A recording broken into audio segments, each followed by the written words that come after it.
Hi everyone, my name's Rachel Orchard and I help stress managers to systemize success and to find fulfillment, and that's what these vlogs are for, to give you some systems and tools. And I've been thinking about the find fulfillment bit and listening to Marie Forleo today, and she's been talking about Victor Frankl, and literally this idea of we're all in this place where we feel there's a gap where we need to be, and actually that's completely natural for us to have that gap, because it's all about us having the capacity to progress and get bigger and better and stronger. So that gap is naturally there, and it's just learning to be comfortable with it. Yes, always improving, but resting with being able to look and acknowledge at what you've achieved and what you've done so far. So I want to provide you a 90-day challenge, which you can see I talked about, which was saying I challenge you to come on a complimentary 90-day challenge, which I will say is open to 5 people by the end of March 2017, and we will walk and talk through all of the tools and techniques that I have found a way of being able to choose daily how not to be a passenger in this life and feel like everything's happening to you and you're experiencing circumstances, and that actually you are choosing to create life. And here are 3 tips while I'm waiting for you guys to sign up below.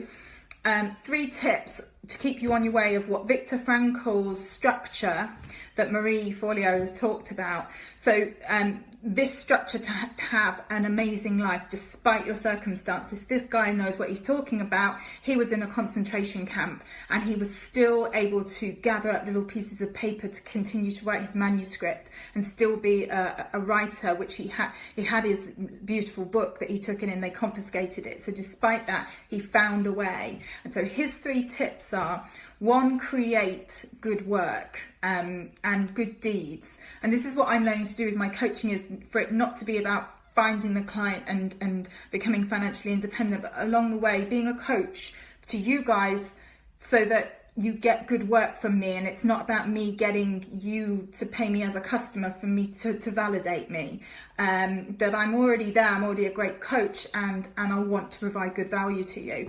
And that the good deeds as well, I go and volunteer every other week at Jimmy's Night Shelter in Cambridge. So I suggest that you guys really focus on that.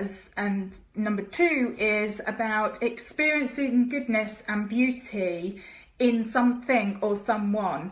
And again, this is me starting to, in the last 4 years, I've been able to see that I was always addicted to being part of a relationship or being acknowledged by family or parents or whatever. And actually, I can just see the beauty and goodness in things around me, in just nature.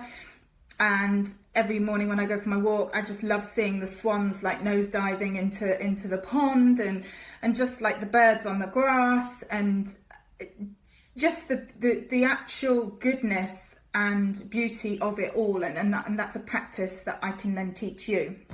And number 3 is your attitude towards suffering ceases when you find meaning. And again, this is something I've practiced over 4 years of.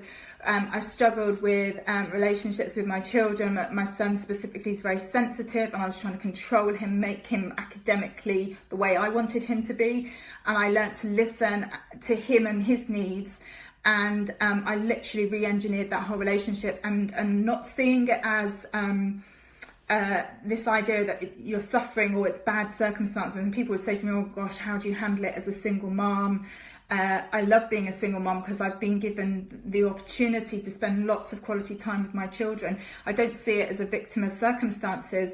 And again, with my personal development, I've been able to use that to good use and foster an out of this world relationship with my son, and his academic performance has gone off the scale, because I've been able to see it not as suffering, but as an opportunity for me to get better as a person. So changing suffering into finding the meaning, that all these challenges are put here to make us better people. So those are the 3 formulas by Victor Frankl, and I suggest you take up the challenge, the 90-day challenge, because it will have you go from living in suffering daily to being able to live in a beautiful state. choose in a moment to live in a beautiful state, which consistently I do every day. So I will speak to you soon. Bye.